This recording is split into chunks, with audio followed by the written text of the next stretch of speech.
வணக்கம் நேயர்களே, ஆயுத எழுத்திற்கு உங்களை வரவேற்பது நான் கார்கே. தேர்தலுக்கான நாள் மட்டும் இன்னும் சொல்லப்படவில்லை. ஆனால் அரசியல் கட்சிகள் தேர்தலை நோக்கியே நகர்ந்து கொண்டிருக்கின்றன. கூட்டணிக்கான கதவுகளை திறந்திருக்கிறது பாமக. கூட்டணி தான் இந்த தேர்தலில். அதே நேரத்தில் மாநில நலனும் தேசிய நலனில் அக்கறை கொண்ட கட்சிகளோடு தான் கூட்டணி என்று அறிவித்து நிபந்தனை விதித்திருக்கிறார்கள். யாரோடு கூட்டணி சேர்வார்கள் அப்படின்ற கேள்வி ஒருபுறம் இருக்கக்கூடிய சூழலில் அவர்களுடைய ஆப்ஷன் பாஜகவா அதிமுகவா? இன்னொரு புறம் தேமுதிக அடுத்த வாரம் பொதுக்குழுவை கூட்டி முடிவை அறிவிக்க போகிறோம் அப்படின்றாங்க. இந்த சூழலில் இபிஎஸோடு திரு வாசன் அவர்கள் சந்திப்பை நிகழ்த்தியிருக்கிறார். கூட்டணிக்கான பேச்சுவார்த்தையா? அப்போ அவர் பாஜகவோடு இல்லையா அப்படின்ற கேள்விகள் எழுந்திருக்கிறது. அடுத்ததாக அதிமுக கூட்டணியில் புதிய தமிழகம் உள்ளிட்ட கட்சிகள் இடம்பெறுமா அப்படின்ற கேள்விகள் எழுந்திருக்கிறது. அடுத்த சந்திப்புகள் நிகழக்கூடும்னு வரக்கூடிய தகவல்கள்.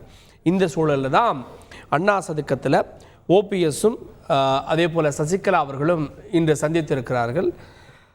இந்த ஒரு சூழலில் அதிமுக இன்று இபிஎஸ் தலைமையில் இருக்கிறது. அங்கே கூட்டணிக்கு போக ஒருத்தர் கூட தயார் இல்லை அப்படின்னு ஓபிஎஸ் தொடர்ந்து செல்லக்கூடிய மாவட்டங்கள் எல்லாம் கூறி வருகிறார். தொடங்கியிருக்கிறதா அதிமுகவுடைய மெகா கூட்டணி கவுண்டவுன்? பாமக தேமுதிக நிலைப்பாடு என்ன? விவாதிக்கிறோம் சிறப்பு விருந்தினர்களோடு. நம்முடைய பாமக தரப்பிலிருந்து மூத்த வழக்கறிஞர் திரு பாலு அவர்கள் நிகழ்ச்சிக்கு வரை அன்போடு வரவேற்கிறேன். அதே போல் அரசியல் விமர்சகர் திரு டிடிஎஸ் ரவிச்சந்திரன் அவரையும் நிகழ்ச்சிக்கு வரவேற்கிறேன். அதே போல் அரசியல் விமர்சகர் திரு பொங்கலூர் மணிகண்டன் அவர்கள் இபிஎஸ் மேலே அன்பும் மரியாதையும் கொண்டவர். தொடர்ந்து நம்முடைய ஓபிஎஸ் ஆதரவு கொள்கை பரப்பு செயலாளர் திரு பெங்களூர் புகழேந்தி அவர்கள். புகழேந்தி வணக்கம். அதிமுகவோடு இன்றைய அதிமுகவோடு யாரும் கூட்டணிக்கு செல்ல மாட்டார்கள், யாரும் தயாரா இல்லை அப்படின்னீங்க. வாசன் சந்திப்பை நிகழ்த்தி இருக்கிறார். கூட்டணிக்கான கதவுகளை பாமக திறந்து வைத்திருக்கிறது. அதுவும் உங்களுக்கு தெரியும்ல. Good evening to Thanthi TV. Bengaluru Pugazhendhi அல்ல, உங்களூர் புகழேந்தி. என்னன்னு கேட்டீங்கன்னா, நான் எந்த நம்பிக்கையின் அடிப்படையிலே சொல்லுகிறேன் என்று சொன்னால், கடந்த காலத்தில் ஏற்பட்ட அனுபவங்களை வைத்து பட்டாசு வெடிச்சிட்டு தேமுதிக வெளியில வந்து இனி எந்த காலத்திலும் நாங்கள் கூட்டணி வைத்துக் கொள்ள மாட்டோம். அந்த லாஸ்ட் டைம் அதான் சொன்னேன். கேபி முனுசாமி பேர் சொல்லப்படாத கொள்கை பரப்பு செயலராக அந்த கட்சிக்கு இருக்கிறார். பாமகலாம் சொல்லி அவங்க டிசைட் பண்ணி முடிவு பண்ணி இனிமேல் கூட்டணி வேண்டாம் அவங்களுடன் சொல்லி சுத்தி சொன்னதை நீங்களும் பார்த்தீங்க, நானும் பார்த்தேன். அது உங்களுக்கு முடிவாவே அறிவித்து விட்டார்கள். ஆகவே பாமக நிலைப்பாட்டை பொறுத்தவரை டாக்டர் ஐயா அவர்களும் இப்பொழுது இந்த கூட்டம் நடந்தது, பாலு அவர்கள் இருக்கிறார்கள். ஆகவே அவர் கூட்டணி, எங்களது கூட்டணி ஏற்படும், ஆனால் நாங்கள் பொறுத்திருந்து சொல்லுவோம் அப்படிங்கிற மாதிரி ஒரு ஸ்டெப் எடுத்துட்டாங்க. யாருமே இந்த நிலைப்பாடு சென்ற நாடாளுமன்ற தேர்தலின் பொழுது இல்லை. எல்லோருமே அதிமுக ஆதரவாக அப்பொழுதே குரல் கொடுத்தார்கள். இது ஒரு தடவை 2 தடவை 3 தடவை பேச்சுவார்த்தைகள் போயிட்டு இதை நீங்க பார்த்திருப்பீங்க. ஆனால் இந்த முறை தலைகீழாகி வாங்க வாங்க வாங்க வாங்க பேச்சுவார்த்தைக்கு வாங்க, ஐயா வாங்க, அம்மா வாங்க, அண்ணா வாங்க, யாரும் வரமாட்டேன்றாங்க. யார் கூப்பிடுறா சார்? பழனிசாமி தான் கூப்பிடுறாரு. வேற யார் கூப்பிடுவாங்க? வேற யார் கூப்பிடுவாங்க? வாசன் போயிருக்காரு, ஆல்ரெடி எஸ்டிபிஐ போயிருக்காங்களே.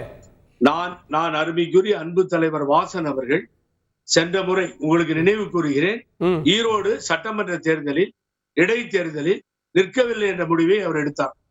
ஏன்னா அவங்கதான் 2வது இடத்துக்கு சட்டமன்ற தேர்தல், இடைத்தேர்தல் வருவதற்கு முன்னால் நடந்த சட்டமன்ற தேர்தலில் அவர் கட்சி தான் 2வது இடத்திலே அங்கு நின்று அனைத்து இந்திய அண்ணா திராவிட முன்னேற்ற கழகத்தினுடைய ஆதரவோடு ஒரு கேண்டிடேட்டை நிறுத்தி வாக்குகளை பெற்றார்கள். ஆனா எங்களுக்கு வேண்டாம், அந்த பம்பே வேணான்ட்டாரு. இப்பொழுது திரு வாசன் அவர்கள் நிற்க போகிறாரா, நிற்கவில்லையா, என்ன முடிவு எடுக்க போகிறார், யாரை ஆதரிக்க போறாரு உங்கள்ட்ட சொன்னார். அவரு நம்மகிட்ட சொல்லலையே. என்னுடைய அண்ணன் ஓபிஎஸ் அவர்களோடையும் அந்த அருமைக்குரிய கேப்டன் விஜயகாந்த் மறைவிலே 1.5 மணி நேரம் 2 மணி நேரம் பேசிட்டு இருந்தாங்க. அவர் பொதுவான கருத்துக்குரியவர், நல்ல தலைவர், அமைதியானவர். ஆகவே கஜாமுஜாலாம் போய் முடிவெடுத்துட மாட்டார். ஆக மரியாதை நிமித்தமாக சந்தித்திருக்கிறார் என்று வேண்டுமானால் சொல்லுங்களே தவிர வாசன் முடிவெடுத்திருக்கிறார் என்பதை நான் ஏற்றுக்கொள்ளவே மாட்டேன். அப்ப இவங்களை எங்க வருவாங்கன்னு நினைக்கிறீங்க? எதை? இப்போ பாமகவும் தேமுதிகவும் எங்க வருவாங்க அப்படின்ற கேள்வி இருக்குல்ல. இது என்னை பொறுத்தவரை என்னுடைய சொந்த கருத்தாக இருக்கலாம். ஏன்னா பாலு இருக்காரு, அவர் தான் முடிவு பண்ணி சொல்லும், அவங்க கட்சி சொல்லும். ஆகவே என்னை பொறுத்தவரை அவர்கள் பாரதிய ஜனதா கூட்டணியில் தான் இருப்பார்கள், வருவார்கள், சேருவார்கள் நம்பிக்கை எனக்கு இருக்கிறது.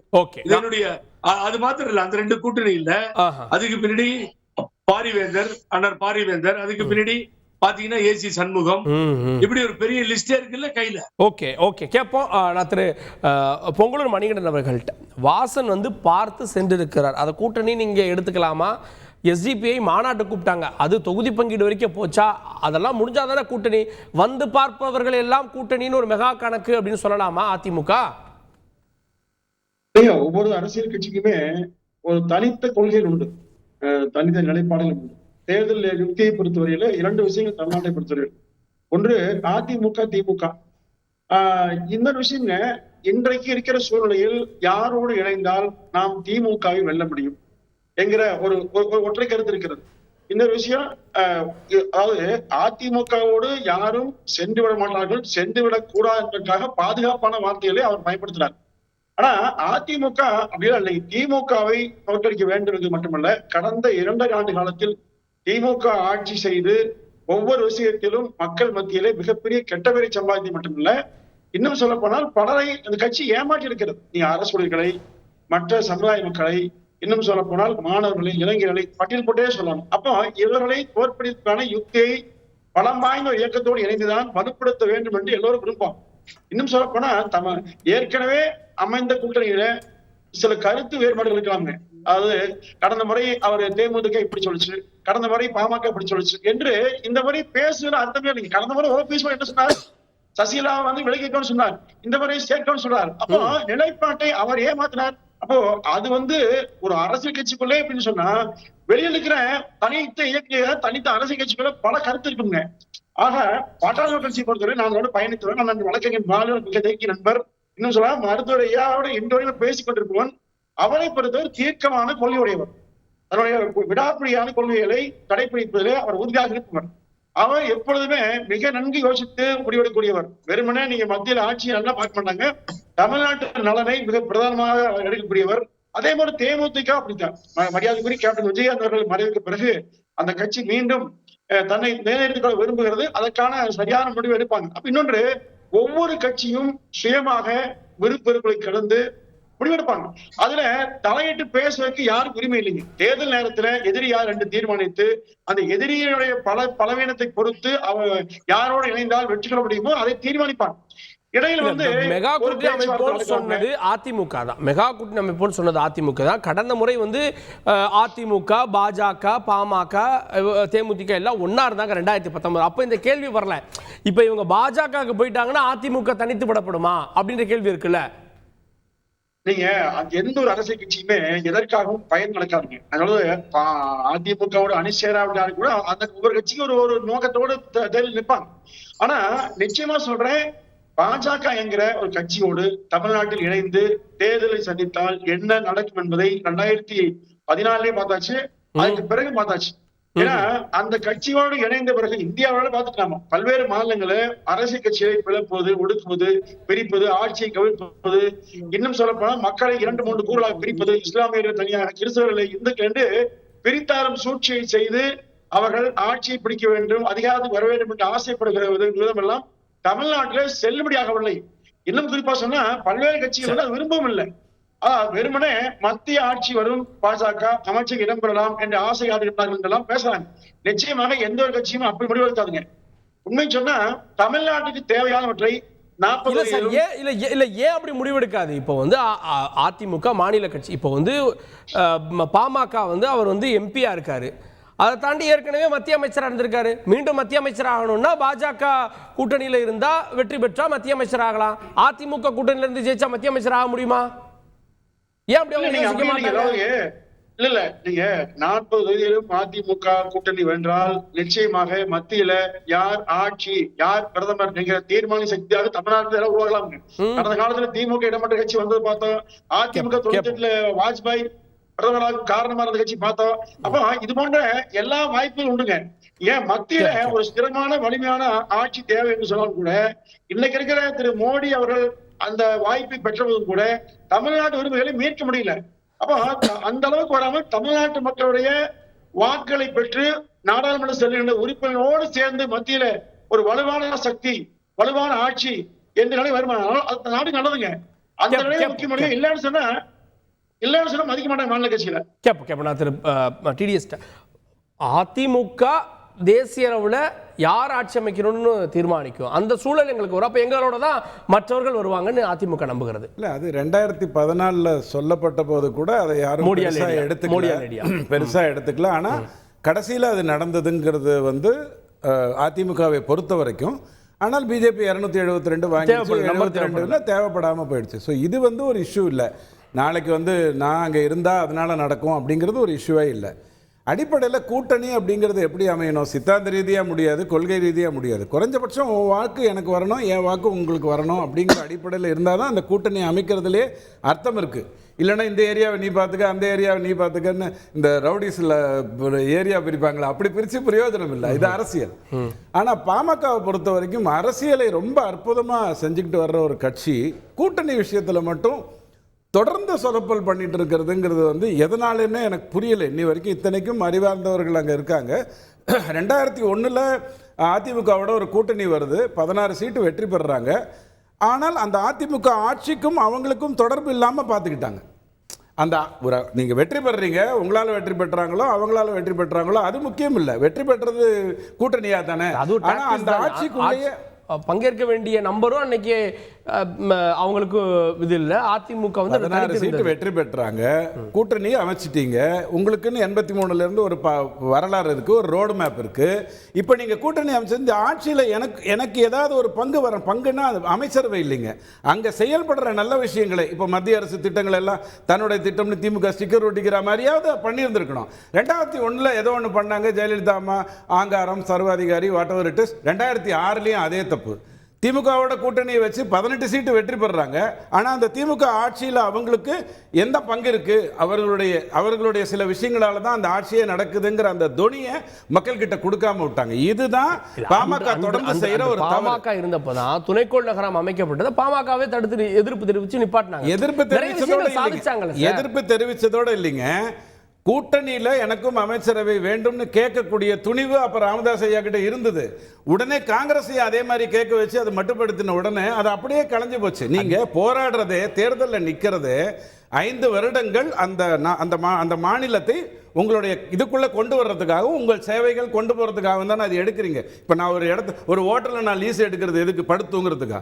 அந்த லீஸ் எடுக்கிறதே அந்த ஹோட்டலை நல்லா நடத்துறதுக்கு ஆதரவு கொடுத்தாங்க. ஆனா இங்க மத்தியில மத்திய அமைச்சராக இருந்தார் திரு அன்புமணி ராமதாஸ்.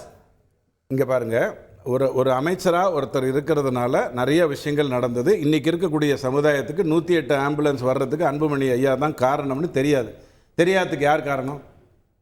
பாமக தானே. மறுதளிச்சாங்க, மாற்றினாங்க, என்ன வேணாலும் பண்ணாங்க. நீங்கள் என்ன பண்ணீங்க? உங்களையே நீங்கள் முன்னெடுத்துக்க. கூட்டணியும் போது ஒரு விதமாக போறீங்க, கூட்டணி முடிந்த பிறகு அந்த ஆட்சிக்குள் உங்களை நீங்கள் ஐக்கியப்படுத்தி ஒரு அர்த்தநாதீஸ்வரர் ரேஞ்சில் கொண்டு வந்துக்க வேண்டாமா? அதை பண்ணாமல் இருக்காங்கிறது தான் அவங்களுடைய பிரச்சனை. யாரால் யார் ஜெயிக்கணும் அப்படின்னு கேட்கறதா இருந்ததுன்னா நான் சொல்லிடுவேன், ஆண்டிப்பட்டி, ராஜபாளையம், அருப்புக்கோட்டை 3 தொகுதிக்கு போங்க, ஒரு 2 கோடி ரூபாய் செலவு பண்ணுங்க, அங்கே இருக்கிற மக்கள்கிட்ட யாருக்கு ஓட்டு போடுவீங்கன்னு கேளுங்க. 18 தேர்தல்களாக இந்த 3 தொகுதிகளில் யார் வெற்றி பெறுறாங்க தான் அவங்க தான் ஆட்சி அமைச்சிருக்காங்க. அது மாநிலமாக இருந்துட்டோம் அல்லது இதுவாக இருக்கட்டும், மத்தியா இருக்கட்டும், அவங்க தான் ஆட்சி அமைச்சிருக்காங்க. பெரியகுளம், மொடக்குறிச்சி 2009 கொஞ்சம் முன்ன பின்ன போச்சு, 2021 முன்ன பின்ன போச்சு. ஆனால் அவங்க ஓட்டு போடுறது தான் மாநிலத்துக்கு வருது. கூட்டணி எப்படி அமைக்கணும்ன்ற ஸ்ட்ராட்டஜி தெரியணும்னா. ஆனால் இப்போ ஒரு கணக்கு ஓடிட்டு இருக்கு. அந்த கணக்கு என்ன அப்படின்னு சொன்னால், பாமகவுக்கு 5 தொகுதிகள் கொடுத்தால் சரியா இருக்கும். அது சென்னை நார்த்து, தர்மபுரி, ஆரணி, கடலூர், விழுப்புரம். எந்த கட்சியில? எந்த கூட்டணி? பிஜேபி. பாருங்க, நான் சொன்ன மணிகண்டன் தவறா எடுத்துக்கூடாது, எடப்பாடி பழனிசாமி ஐயாவே தவறா எடுத்துக்கூடாது. அன்பார்ச்சுனேட்லி இப்போ அதிமுகங்கிறது இந்த கொட்டேஷன் வாங்குவாங்க இல்லையா, அதாவது ரஃப் கொட்டேஷன் வாங்குவாங்க, அந்த மாதிரி ஒரு இடமாயிடுச்சு. அங்கே 15 கொடுக்குறேன்னு இருக்காங்க, நீங்கள் என்ன சொல்கிறீங்கன்னு காங்கிரஸ் போய் கேட்குது. 9 காப்பாற்றிக்கங்கன்னு திமுக சொன்னோன்னே சரிங்கன்னு விட்டுருச்சு.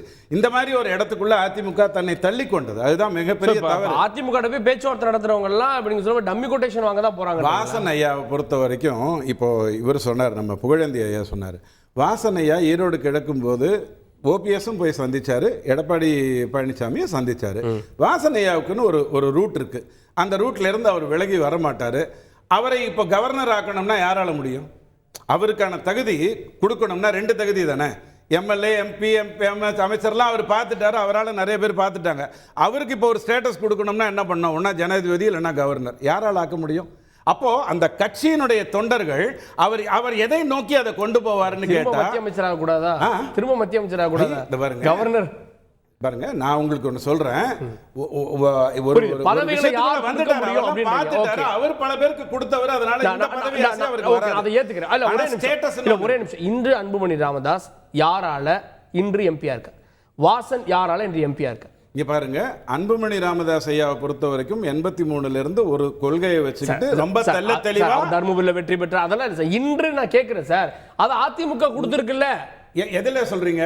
ஆமா, திமுக வச்சு வெற்றி பெற்றதெல்லாம் மாறி மாறி கூட்டணி அமைச்சா எதனால நீங்க வந்தீங்கன்னு எப்படிங்க தெரியும்? கிடைக்கும் சார். எங்க அதிமுக போனா ராஜ்யசபா கிடைக்கும். அங்க 66 சீட்டு ராஜ்யசபா கேட்பாங்க. 66 சீட்டு உள்ளே 1000 பிரச்சனை இருக்கு. போன வாட்டியே அதுலதான் பிரச்சனை வந்து ஒண்ணு வெளியில போச்சு. அதெல்லாம் வாய்ப்பு இல்லைங்க. ஆனா கொடுக்கணும்னு நினைக்கலாம் அதிமுகக்கு, அது வேற விஷயம். திமுக அது நடக்காது. ஆமா, ஒரு சின்ன கணக்கு மட்டும் சொல்லிடுறேன். அதுக்கு காரணம் இருக்கு. அரசியல் கூட்டணிகளை பொறுத்த வரைக்கும் இப்ப அமமுகவுக்கு சிவகங்கையை கொடு, திருச்சியை கொடுங்க. ஆனால் ஒரு ஸ்ட்ராட்டஜியை மெயின்டைன் பண்ண ஆரம்பிக்கணும். உதாரணத்துக்கு இப்ப கன்னியாகுமரி எடுத்துக்கோங்க. நீங்க யார் போட்டி போடணும்னு சொல்லுவீங்க? கண்ணை மூடிட்டு பிஜேபி தான் அங்கே போட்டி போடணும்ன்ற வார்த்தை வந்துடும். ஆனால் இது நாள் வரைக்கும் அங்கே போட்டி போட்டுக்கிட்டு இருந்தது யாரு? பிஜேபியும் காங்கிரஸும். ஆனால் டிஎம்சி அங்கே வந்து பெரிய அளவில் வெற்றி பெற்றிருக்கு. நான் ஜெயலலிதா அம்மாவாக இருந்தால் கன்னியாகுமரியில இந்த கூட்டணியில டிஎம்சி நிக்கிறாங்கன்னு சொல்லிட்டா அந்த சீட்டு நிச்சயம். அடிப்படையில் நீங்க என்ன பண்ணணும்? கூட்டணி அமைக்கும் போது உன் வாட்டு எனக்கு, என் ஓட்டு உனக்குன்னு வந்தா தான் அது கூட்டணி. அது வரலனா அதே மாதிரி திருநெல்வேலி எடுக்கிறதா இருந்ததுன்னா அதிமுக திமுகவுடைய கோட்டை. ஆனால் அதை வந்து அப்படி எடுத்துக்க கூடாது. பிஜேபி தான் அங்க நிக்கணும். அதற்கு காரணங்கள் இருக்கு. திரு பாலு அவர்கள்ட்ட நிறைய வாதங்கள் பார்த்துருப்பீங்க. இதுல பாமக ஒரு முடிவு எடுத்தா அது மெகா கூட்டணியாக பார்க்கப்படும் அப்படின்ற, பாஜக கூட போனா அங்க இன்னும் சில கட்சிகள் வருவாங்க, அவங்க மெகா கூட்டணி. அதிமுக கூட இவங்க போனாங்கன்னா இன்னும் மெகா கூட்டணி அப்படின்னு. ஆனா பல இடங்கள்ல பல நேரங்கள்ல தவறான முடிவு எடுத்திருக்கு பாமகன்ற பார்வையை வெளிப்படுத்துறார் பதிலன் கூட்டணி விவகாரத்தில். வரக்கூடிய நாடாளுமன்ற தேர்தல் என்பது பாட்டாளி மக்கள் கட்சிக்கும் தமிழகத்திற்கும் மிக மிக ஒரு முக்கியமான தேர்தல். இந்த தேர்தலில் தமிழகத்தினுடைய நலனை காப்பாற்றக்கூடிய வகையில் ஒரு நல்ல கூட்டணியை உருவாக்க வேண்டியது என்பது ஒட்டுமொத்த தமிழக மக்களுக்குமான தேவையாக இருக்கிறது. எங்களுடைய அறிக்கையில், அரசியல் தீர்மானத்தில் நாங்கள் தெளிவாக சொல்லியிருக்கிறோம். தேசிய மாநில நலனில் அக்கறை கொண்ட கட்சி, அதில் இருவரும் இணைந்து பணியாற்றக்கூடிய சூழல் இருக்க வேண்டும். ஏனென்றால் எமர்ஜென்சி காலத்தில் 5 தொகுதிகள் அந்த கன்கரண்ட் லிஸ்ட்லேருந்து சென்ட்ரல் லிஸ்ட்டுக்கு மாற்றுறாங்க. அது பிறகு மாற்றப்படாமலேயே அப்படியே இருக்கிறது. இப்போ கல்வி போன்ற இந்த இப்போது 50 ஆண்டுகளுக்கு மேலாக இது அப்படியே தொடர்ந்து கொண்டு இருக்கிறது. காங்கிரஸ் ஆண்டாலும் பாஜக ஆண்டாலும் மாநில நலனை காப்பாற்றக்கூடியது மிக அவசியமான ஒரு சூழலாக இப்பொழுது எழுந்திருக்கிறது. இப்போ நீட்டு பிரச்சனை தலைவிரித்து ஆடிக்கொண்டிருக்கிறது. பாட்டாளி மக்கள் கட்சியை பொறுத்தவரையில் 83ன்னு ஐயா சொன்னார். 89 எங்களுடைய அரசியல் பயணம், தேர்தல் பயணம் துவங்குகிறது. அதிலிருந்து பாட்டாளி மக்கள் கட்சி தமிழ்நாட்டில் ஒரு தவிர்க்க முடியாத ஒரு அரசியல் சக்தியாக இருக்கிறது. நீங்கள் விரும்பினாலும் விரும்பவில்லை என்று சொன்னாலும் இந்த தேர்தலில் பாமக என்ன முடிவெடுக்கிறது என்பதை பொறுத்துத்தான் வரக்கூடிய தேர்தல் முடிவுகள் இருக்கும் என்பதில் மாற்று கருத்தே கிடையாது.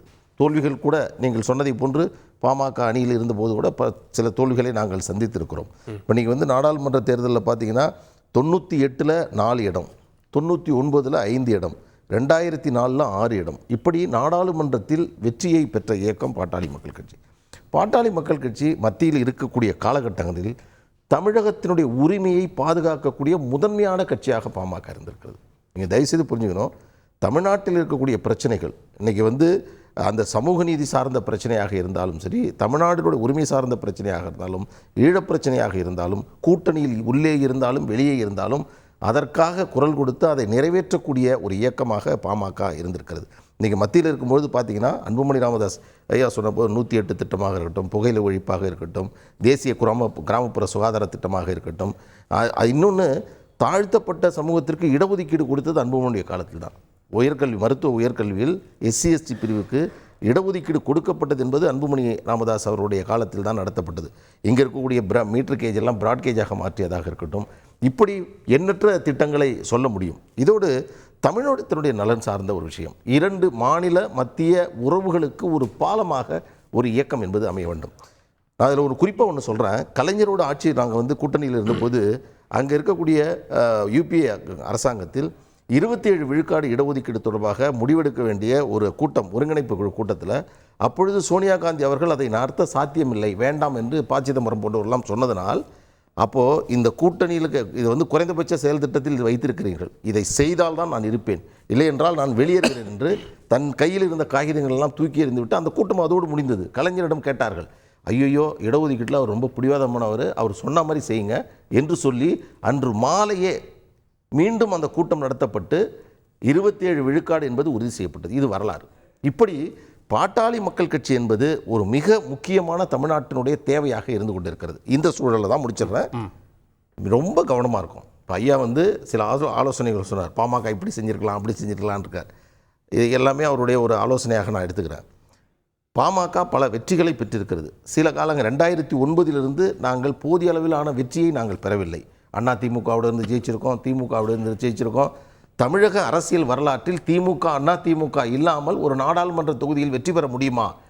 முடியாது என்று சொன்ன அந்த சரித்திரத்தையும் மாற்றி தருமபுரியில் பாமக வெற்றி பெற்றிருக்கிறது. இப்படி பல்வேறு சரித்திரங்கள் என்பது இருந்து கொண்டிருக்கிறது. இப்போ எங்களுடைய தேவை, எங்களுடைய எதிர்பார்ப்பு என்னவென்றால், இந்த தேர்தலில் பாமக வெற்றி பெறுவதோடு தமிழக நலன் சார்ந்த வெற்றியை பெற்றுத் தருவதற்கான ஒரு முனைப்பான கூட்டணியை உருவாக்க வேண்டியது மிக முக்கியமான ஒரு கடமை. இல்ல, எல்லாருடைய தேவையான ரெண்டையுமே சொல்லுங்க. அதாவது மாநில நலன் அப்படின்னா அதிமுக கிளைம் பண்ணுவாங்க, மாநில நலனை முன்னிறுத்தின்னுவாங்க, தேசிய நலனா பாஜக அப்படின்வாங்க. நீங்க சொல்றது நாங்க மத்திய அமைச்சராக இருந்தபோது என்னென்ன தமிழ்நாட்டுக்கு கொண்டு வந்தோம், எதை கேட்டு பெற்றோம் அப்படின்னு. அப்போ maximum interest to the BJP அப்படின்னு வராதா? அப்போ பாஜகவோட தேசிய கட்சியோடு ஒரு கூட்டணிக்கான முயற்சின்னு வராதா? இல்லை, அதில் வந்து பார்த்தீங்கன்னா இப்போது நீட் இருக்குது.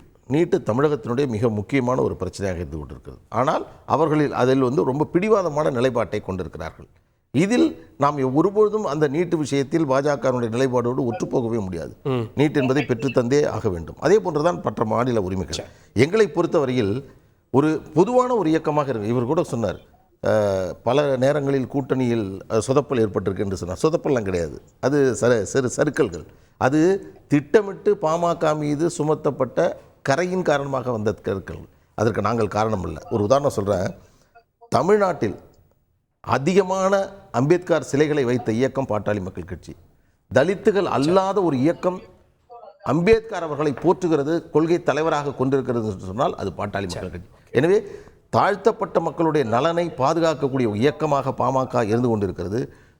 இது ஒரு சமுதாய இயக்கம் என்ற தோற்றத்தை எல்லாம் இந்த இயக்கத்தின் மீது வைத்ததின் காரணமாக சில சறுக்கல்கள். அதை இப்பொழுது அன்புமணி ராமதாஸ் அவர்கள் தலைவராக பொறுப்பேற்ற பிறகு பெரும்பான்மையாக அவர் தென் மாநிலங்களில் பயணம் செய்கிறார், மேற்கு பகுதியில் பயணம் செய்கிறார், எல்லா பிரச்சனையும் பேசுகிறார். கால்நடை மாற்றத்தை பார்க்கிறார், மழை வெள்ளம் சேதத்தை பார்க்கிறார், NLC பிரச்சனையை பார்க்கிறார். இப்படி பல்வேறு பிரச்சனைகள் அவர் கையாண்டு அனுபவபூர்வமாக ஆரோக்கியமான ஆலோசனைகளை கொடுத்து கொண்டிருக்கார். நாங்கள் ரொம்ப கவனமாக இருக்கோம். இந்த தேர்தலில் நிச்சயமாக பாமக என்ன முடிவெடுக்க போகிறதோ அதுதான் வரக்கூடிய நாடாளுமன்ற தேர்தலின் வெற்றியை தீர்மானிக்க போவதாக இருக்க போகிறது. அதில் துளியும் சந்தேகம் இல்லை.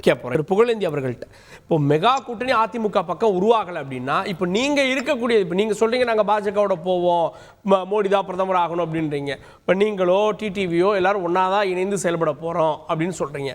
உங்கள் கூட்டணியாவது உருப்பெற்று விட்டதா? எல்லாம் சொல்லிட்டு தானே இருக்கீங்க, உட்காந்து பேச ஆரம்பிச்சிட்டீங்களா என்ன?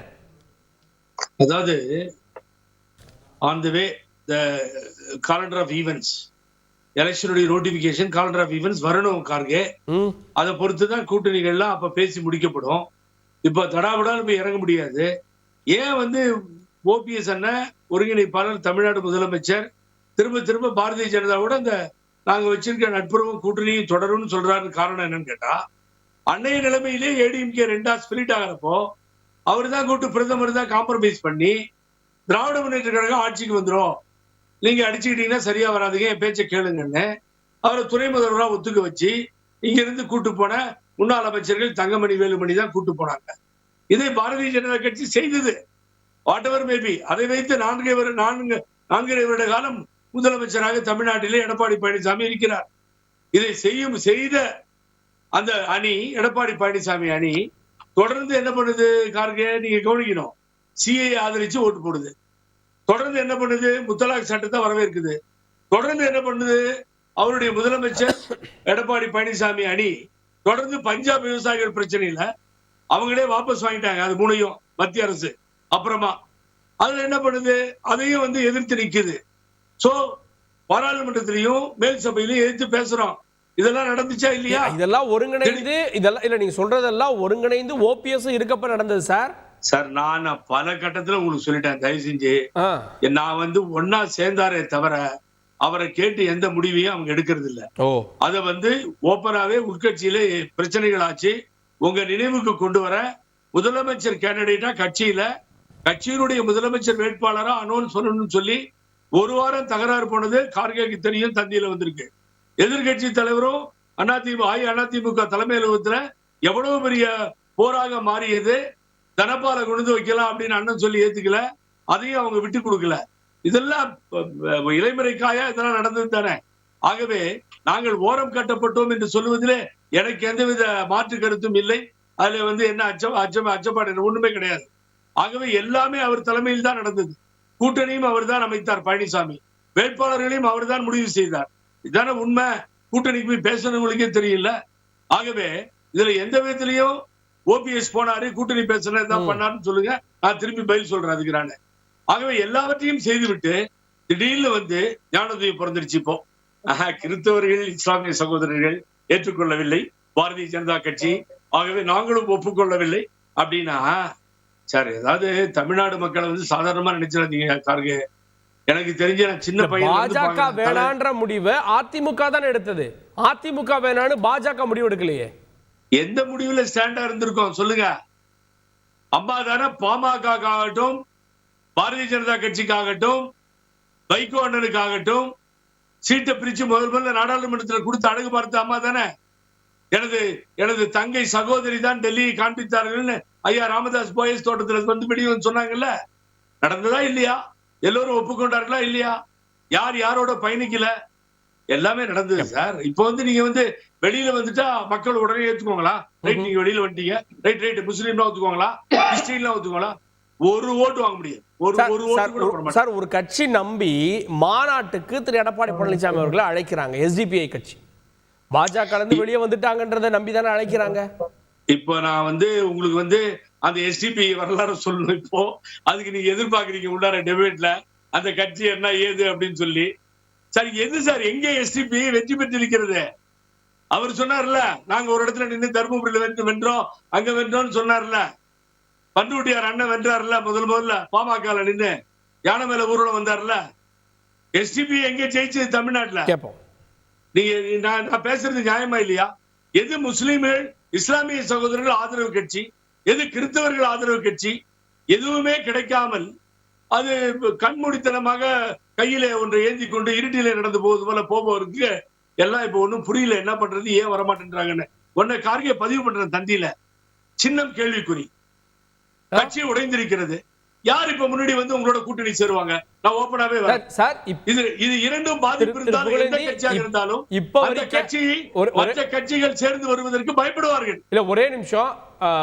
அடிப்படையான சிவில் வழக்கு நடந்துட்டு இருக்கு, அதுல மாற்று கருத்து இல்லை. ஆனா சின்னமும் கட்சியும் அதிமுகவும் எடப்பாடி பழனிசாமி தான் இன்றைய ஸ்டேட்டஸ் கோ. நீங்க சுப்ரீம் கோர்ட் ஜட்ஜா இருந்தீங்களா? எனக்கு தெரியல. அப்புறம் ஏன் சார் இல்ல இப்படி சார், இப்படியே ஒரு மாயை ஏற்படுத்தி இந்த மாயை உண்மையாக்கி ஊதி பெருசு பண்ணி படித்தவர்களுக்கு வழக்கறிஞர்களுக்கு தெரியும் சிவில் டிஸ்பியூட் பெண்டிங் இருக்கு, வேற எந்த டிஸ்பியூட் பெண்டிங், அங்க போய் உங்க வேலையெல்லாம் பாத்துக்கோங்கன்னு இப்பதான் சார் உச்ச நீதிமன்றம் சொன்னுச்சு. பிரதான வழக்கு முடியும் வரை நாங்கள் முடிவெடுக்க முடியாதுன்னு சொல்லி கோர்ட்ல அஃபிடவிட் ஃபைல் பண்ணிருக்கு சார் எலெக்ஷன் கமிஷன். அப்ப அதிமுக பக்கம் யாரும் போக மாட்டாங்கன்றீங்க, இபிஎஸ் பக்கம். சார் ஒரு கட்சி ஒரு வலிமையாக தமிழகத்தில் இருக்கின்ற 2வது இடத்திலே 3வது இடத்திலே 4வது இடத்திலே இருக்கின்ற கட்சிகள் ஒரு பெரிய கட்சி அடித்துக்கொண்டு 2ஆக 3ஆக சிதறண்டு நிற்குமேயானால் அப்ப யோசனை பண்ணதானே செய்வாங்க. கடை மூட்டு உள்ள வந்துருவாங்களா? அவங்களும் வந்து உங்களோட மாட்டிக்குவாங்களா? பொங்கலும் அதிமுக இபிஎஸ் செட்டில் ஆயிடுச்சு அப்படின்னு நீங்க சொன்னாலும் இன்னும் அடிப்படை வழக்கு நடக்கிறது. இன்னும் வந்து இவங்களா பிரிச்சுட்டு போறதெல்லாம் அதிமுகவோட ஓட்டு. அப்ப யார் வருவாங்கன்ற அடிப்படை கேள்வி எழுப்புறாருல கார்கே சார். இதை பேச தவிர வேற வேலையே இல்லைங்க. அதிமுகவுக்கு இவர்களுக்கும் பற்றி கருத்து சொல்றதே வந்து தவறா நினைக்கிறாங்க. ஏன்னா அவசியமே இல்லை. நீங்க அதிமுகவை அமித்ஷா திமுகவை மாற்ற வேண்டும் என்று பன்னீர்செல்வம் பேச்சுதாருங்க. நீ ஒண்ணு இல்ல, கிறிஸ்துவ மாநாடு போட்டிருந்தாங்க கோயம்புத்தூர்ல. ஆனா SP வேலுமணி உட்பட அவர் முன்னாள் முதலமைச்சர் எடப்பாடி வந்து சிறப்புரையாற்றினார். அதுக்கு நானும் போய், அதாவது தமிழ்நாட்டில் இருக்கிற அத்தனை பேராயர்களும் கலந்து கொண்டு நாங்கள் திமுகவிடம் ஏமாந்து விட்டோம், சிறுபான்மை மக்களின் உண்மையான பாதுகாவலர் எளிய முதலமைச்சர் எடப்பாடி பழனிசாமி தான், உங்களைத்தான் ஆதரிப்போம்னு சொன்னாங்க. அதே மாதிரி SP மாநாடு அவருடைய பொதுச் செயலாளர் உமர் பாருக் ரொம்ப நெருக்கமான நண்பர். அதே மாதிரி அதுக்கு முக்கியமான நண்பர் தான். நீங்க லட்சக்கணக்கான மக்கள் திரண்ட அந்த மாநாடுல பாருங்க, இஸ்லாமிய சகோதரர்கள் அனைவரும் அதிமுகவை ஆதரிப்போம் வெளிப்படை சொல்றாங்க. இப்போ ஒண்ணு இல்ல, அவர் 2% வாக்கு வாங்க தினகரனை கையில வைத்துக் கொண்டு அவர் என்ன சாதிச்சிட்டாரு? இதுல வீரா பேசினா OPS என்ன வந்து நிரூபிச்சிட்டாரு? அவர் யாரு கூட இருக்கா? 66 MLAக்களை 3 பேர் மட்டுமே கூட இருக்காங்க. இப்ப நீங்க தனபால் முன்வச்சு பழைய கதையெல்லாம் பேசி சார் பழசெல்லாம் முடிஞ்சு போச்சு. அதிமுகவுக்கு அது சம்பந்தமே இல்லை, கட்சியை நீக்கப்பட்டவங்க, கரவேசி கூட கட்ட முடியாத எல்லாம் பேசுறதே வந்து அபத்தம் நானே நினைக்கிறேன். இல்ல சார்,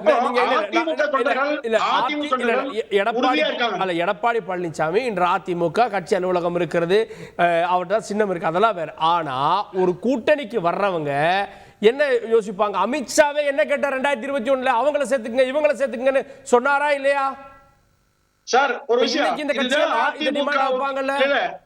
இந்த விஷயம் தான் அதிமுக ஒண்ணு புரிஞ்சுங்க. பன்னீர்செல்வம் வாயிலே வந்தது. அமித்ஷா வந்து இவ்வளவு கோரிக்கை வச்சார், இந்த மாதிரி சொன்னார். ஆனா எடப்பாடியார் ஏற்கனவே சொன்னார். அப்போ எடப்பாடியார் அதிமுகவை அடகு வச்சிட்டாரு, அடிமையாக சொன்னாங்க இல்லைங்களா? அடிமையாக வச்சிருந்தது பன்னீர்செல்வம், அடிமையாக முயற்சியது பன்னீர்செல்வம். ஆனா எடப்பாடியார் அதிமுகவை ஒருபோதும் பாஜக கட்டுப்பாட்டில் இயங்குவதற்கு அனுமதிக்கல. இதுதான் அதிமுக ஒற்றுமை காரணமே. அதிமுகவை இணைக்க முயற்சித்தது வந்து OPS தான் குற்றச்சாட்டு வைக்கிறார். பதில் சொல்லுங்க புகழேந்தி. அதாவது அவரு நண்பருக்கு கேளுங்க, என்னைக்கு அமித்ஷா 5 லட்சத்துல ஓட்டர்ல அவர் சொன்னப்போ அவர் மறுத்தது பழனிசாமி, நான் 100% ஒத்துக்கிறேன். அன்னைக்கு அமித்ஷாவை வரவேற்க சென்னை ஏர்போர்ட்டுக்கு ADMK மாவட்ட செயலாளர் உத்தரவு போட்டு பிஜேபி கொடியெல்லாம் ADMK காரன் கையில கொடுத்து நிக்க வச்சு சல்யூட் அடிக்க வச்சது யாருங்க சார்? யார் அமித்ஷாவை அப்படி வரவேற்றார்கள்? அதெல்லாம் நடந்துச்சா இல்லையா? ராத்திரிலாம் உட்கார்ந்து விடிய விடிய பேச்சுவார்த்தை நடந்தா இல்லையா? அப்பயே சொன்னார்ல 65 இடம் இதுதான் வருது சென்ட்ரல் இன்டெலிஜென்ஸ் ரிப்போர்ட்ல, ஏமாந்துருவீங்க வேண்டாங்கன்னு. 24 இடம் பளிச்சுனா எங்க சொன்னாங்க? இன்றைக்கு பொய்யா சொல்லலாம்ங்க. அப்படி எல்லாம் சார் சார் அப்படிங்க கொடுத்தாரா சார் ஒரே சார் ப்ளீஸ்.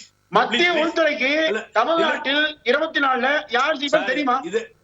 இதெல்லாம் பொய்யா சொல்றதுங்க. இல்ல கார்கே 65 தான் வரும், மத்தெல்லாம் வராது சொல்லி எல்லாம் எப்படி கணக்கு சொல்லுவீங்க? ஒரு நிமிஷம் கர்கே, சொன்ன வேலுமணி எனக்கு நண்பர் என்கிட்ட சொல்லியிருக்காரு, அண்ணா கோயம்புத்தூரை பொறுத்த வரைக்கும் முஸ்லீம் வாக்குகள் வரவே மாட்டேங்குதுன்னு என்கிட்ட சொல்லி வருத்தப்பட்டிருக்காரு. சரி சார், இனிமே வரும் சார். எப்படி ஜெயிச்சாரு சார்? இனிமே வரும் சார். SP வேலுமணி எப்படி ஜெயிச்சாருங்க? இல்ல ஒரு நிமிஷம், அம்மா செயற்குழுல உட்கார்ந்து பேசும்போது ஆரம்பத்துல 170 சீட்டு வரும் 2016 கதையை சொல்லிட்டு இருக்கேன் அப்படின்னு சொன்னாங்க. ஆனா சென்ட்ரல் இன்டெலிஜென்ஸ் ரிப்போர்ட்ல 135 தான் வருதுன்னு சொல்றாங்க. இந்த உள்கட்சியில் இருக்கவங்களே கால வாடுறாங்கன்றத ஓபரா என்னுடைய 2011-16ல அதிமுக ஆட்சிக்கே வரான்னு சொல்லி உள்துறை சொல்லிச்சு, உளவுத்துறை சொல்லிச்சுங்க. ஆட்சிக்கு வந்தாங்க. இதெல்லாம் பொய்யானதை மக்கள் தான் தீர்மானிப்பாங்க. உளவுத்துறை தீர்மானிக்காது. 2 பேர் சேர்ந்து 2024 ரிசல்ட்ட உளவுத்துறை கேட்டு சொல்லிட்டீங்கன்னா பரவாயில்ல. ஒரு நிமிஷம், உளவுத்துறை தீர்மானிக்குதுங்க. மக்கள் தீர்மானிப்பாங்க. சரி கர்கே, ஓகே கேப் ஏன் உள்ளாட்சி துறை தெரிஞ்சு உள்ளாட்சியில தோல்வி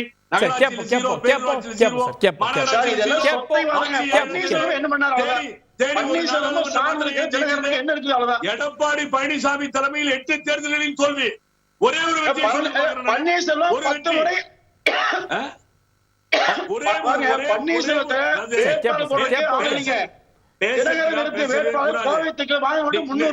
இன்னும் 100 வருடங்கள் ஆனாலும் பழனிசாமி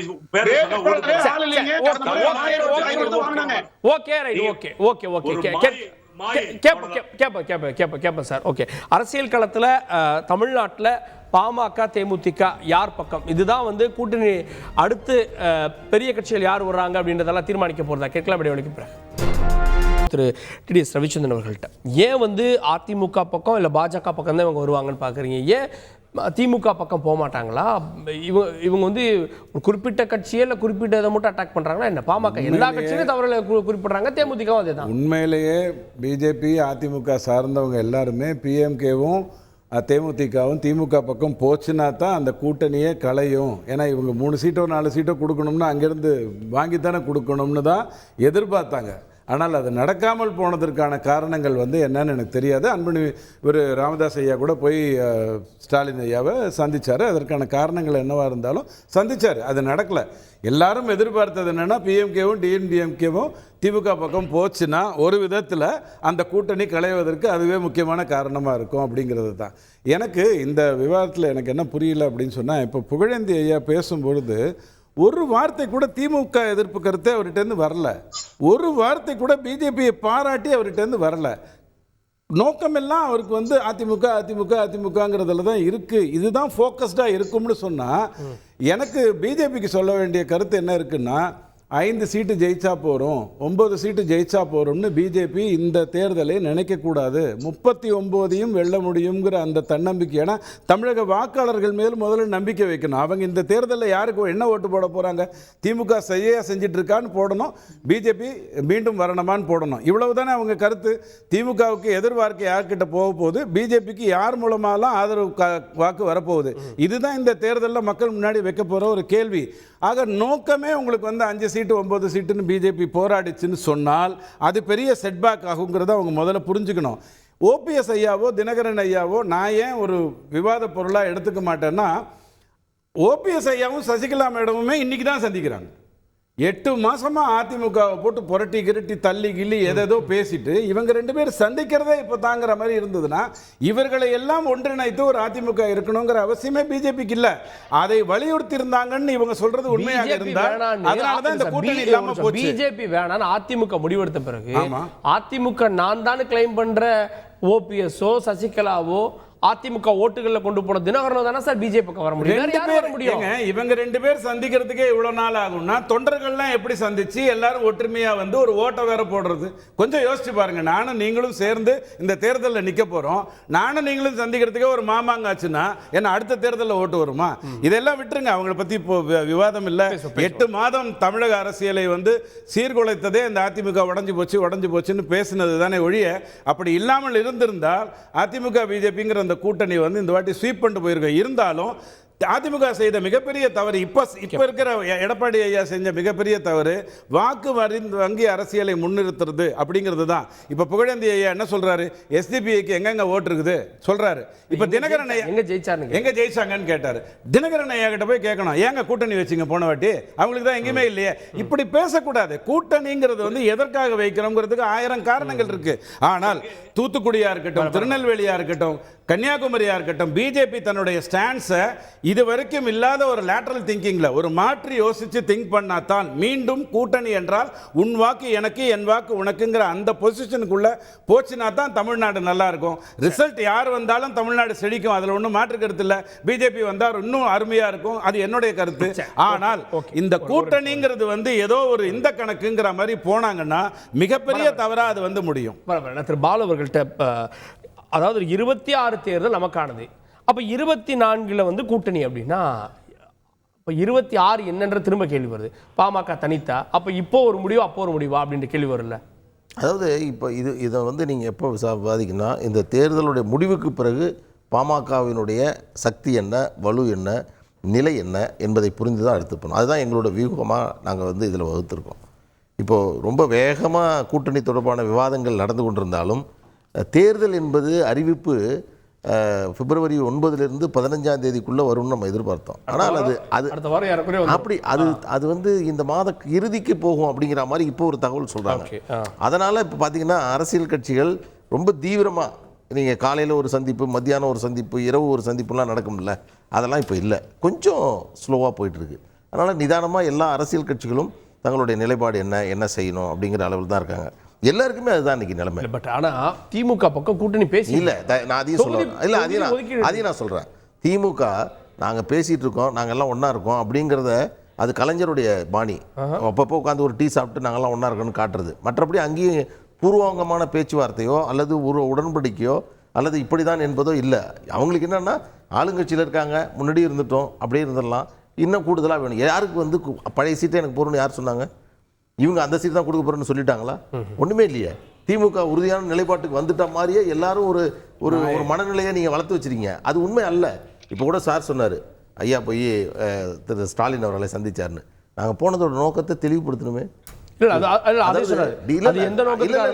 இல்லை நான் என்ன சொல்கிறேன், எங்கள் சந்திப்பு என்பது சாதிவாரி கணக்கெடுப்பை நடத்துங்கள்னு டிசம்பர் மாதம் 28 நாங்கள் போனோம். சமூக நீதி இயக்கம் என்று சொல்லக்கூடிய திராவிட முன்னேற்ற கழகம் இந்தியாவின் பல மாநிலங்களில் சாதிவாரி கணக்கெடுப்பை நடத்திய பிறகும் இதுவரையில் அதை நடத்தாமல் இருப்பது எந்த விதத்தில் சமூக நீதியை காக்கக்கூடிய இயக்கமாக திராவிட முன்னேற்ற கழகம் இருக்கும்? இந்த கேள்விக்கு இந்த தேர்தலில் திமுக பதில் சொல்லணும். 10.5 விழுக்காடு இடஒதுக்கீட்டை தருகிறோம் என்று எங்களுக்கு சொன்னாங்க. அதற்காக ஒரு டேர்ம்ஸ் ஆஃப் ரெஃபரன்ஸ் போட்டாங்க, பிற்படுத்தப்பட்ட ஆணையத்தை நியமிச்சாங்க, 3 மாதத்தில் அறிக்கைன்னு சொன்னாங்க. ஆனால் இன்று வரை அது குறித்து எந்த முடிவும் எடுக்காமல் இருக்கிறார்கள். இதையெல்லாம் இதுதான் நாங்க போய் பேசினது, கூட்டணி அல்ல. நாங்க போய் பேசினது இதை செயல்படுத்துங்கன்னு சொன்னோம். எங்களுடைய இந்த பொதுக்குழுவில் திராவிட முன்னேற்ற கழகம் இதை செய்ய தவறு. அப்போ பாமக திமுக இல்லைன்றத அப்படி கிடையாது. நான் கட்சியினுடைய தொண்டன். யாரோட கூட்டணிங்கிறது அதற்கான அதிகாரம் என்பது எங்கள் மருத்துவர் ஐயா அவர்களுக்கு கொடுக்கப்பட்டிருக்கு, அவர்தான் எடுப்பார். ஆனால் திமுக கடந்த காலத்தில் எதை செய்ய தவறினார்கள் என்பதை சுட்டிக்காட்ட வேண்டியது பாமகவினுடைய தொண்டனான ஒரு கடமை. அந்த விதத்தில் அவர்கள் எங்கள் ஐயாவினுடைய கருத்துக்களுக்கு அவர்கள் மதிப்பளிக்கவில்லை, அவர்கள் சொன்ன வாக்குறுதியை அவர்கள் நிறைவேற்றவில்லை. இதுதான் இறுதி கருத்து திருப்புகழேந்தி சுருக்கமா. அதாவது மிஸ்டர் ரவிச்சந்திரன் சொல்றாரு ஏன் டிஎம்கே பத்தி பேசுறது இல்லைன்னு. நான் அதே ரவிச்சந்திரன் கேட்கிறேன், உங்க கூட்டணியே வேணாம் பிஜேபின்னு ஒதுக்கி தூக்கி எறிஞ்ச பின்னாடி ஏன் எடப்பாடிக்கு நீங்க சாதகமா எல்லா இடத்துலயும் உட்கார்ந்து பேசுறீங்கன்னு புரியல.